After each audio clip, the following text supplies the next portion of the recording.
Here they go, walking down the street, getting lots of methamphetamine to everyone they meet. Hey, hey, those are junkies. People say the junkie you run. Definitely a drug deal going down. And here's what I think is funny. Like, everybody knows there's all this drug trafficking. Right across from my sister's got a really cheap, I'll imagine that, a really cheap but a nice small place on rent. But across is a nice, huge grassy knoll. Unfortunately, I'm close to power lines. I should keep that in mind, but I'm directly under them. Well, almost. But there's a lot of drug activity here. Well, I just saw a drug deal go down. Or about to go down, just a bunch of guys trying to hook up. It would be so easy if you think about it, these are the kids, this is where they get the drugs. This is the kid that's in high school. This is the kid that is going to work but still lives with his parents and disappears. Like, this is where they're getting these drugs. And if you cut this off, you would actually give yourself a fighting chance. There's no money going in that, so it's all going to Ukraine, or at least our friends. You know, they have no desire to stop the drugs, the homelessness, zero. It's a lie if you believe that.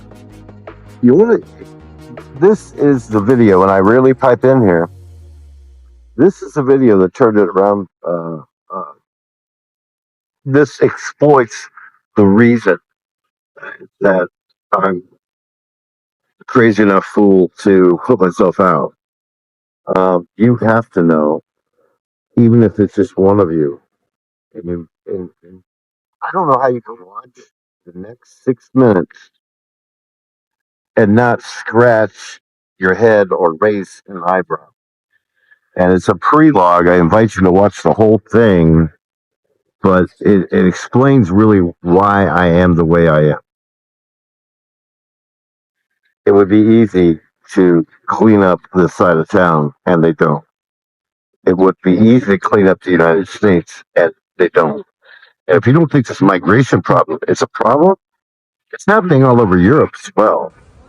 In France, you could see them trying to break into banks. This is not about people looking for a nice place to stay. They want to break down society. They want you to embrace a new world order, and they want to break down the bank. And in the United States, we're in serious trouble. That was a political persecution. I'm not a Trump fan. That was a political persecution. I don't care where you're at. You should be nervous about the fact that whoever's in power, if you stand up against them, they're coming after you, and there's nothing you can do about it. We live under tyranny. We have a tyrannical system now. And they make it about race and gender and abortion. No, give me a break. You're so easy. Such a simple mind, and they know it. That's not what's happening. They are wrecking America.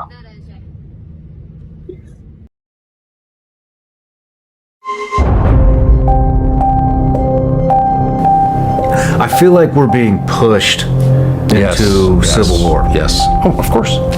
All the lies and the division. I mean, of course. Who do you think is pushing it?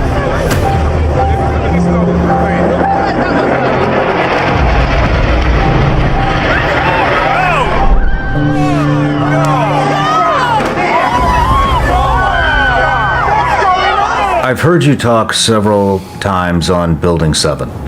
So that building got reported being down 26 minutes before it actually fell. And you can't... Totally normal.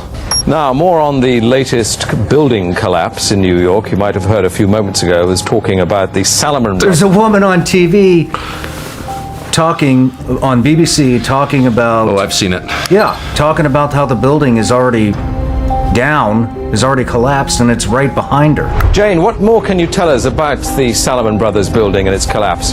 See, behind me, the Trade Center appears to be still... Well, let me just 26 minutes later, the building collapsed.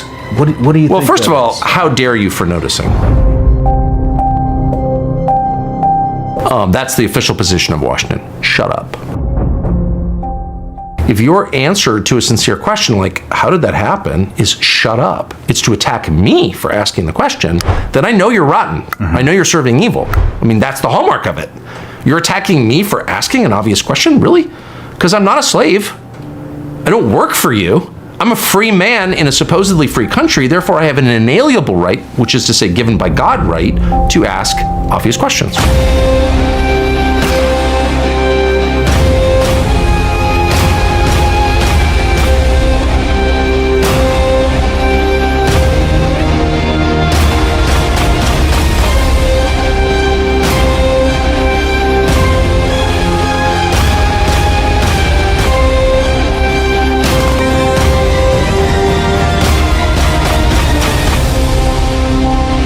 I have to say, I know you don't like to talk about yourself, but it's especially relevant to you and men like you who went and, were asked to risk your lives and to kill other human beings and to really give up everything for the sake of this thing. And the disillusionment that I have noticed in men like you who've really done a lot for this enterprise and then come to the obvious conclusion that it's not exactly what it seems.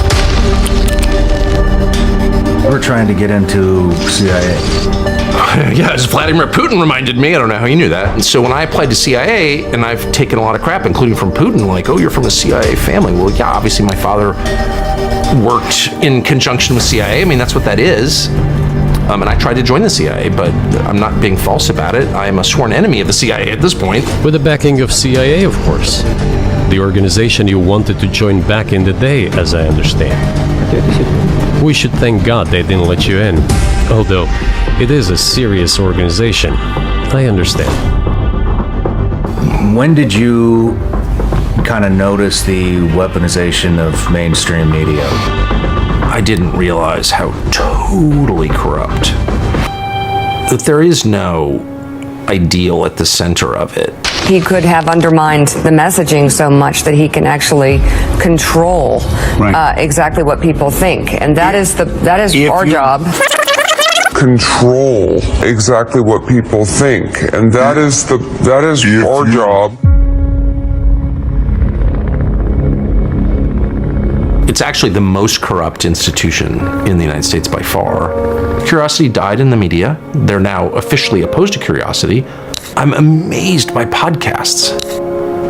I just think, talk about it on a likely vector for truth.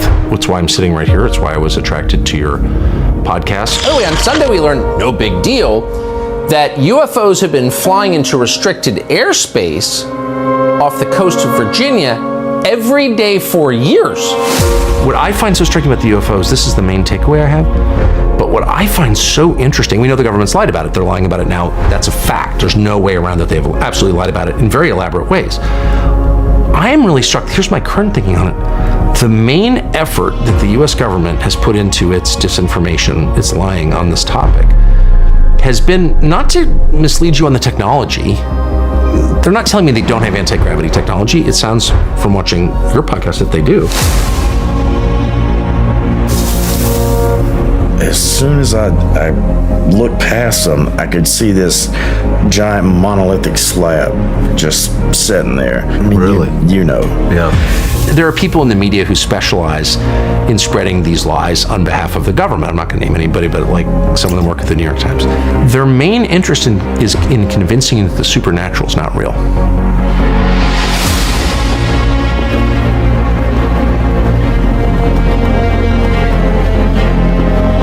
Now, I'm not rooting for revolution. Don't want one. A lot of people will die. I don't know if it'll work. They rarely improve anything.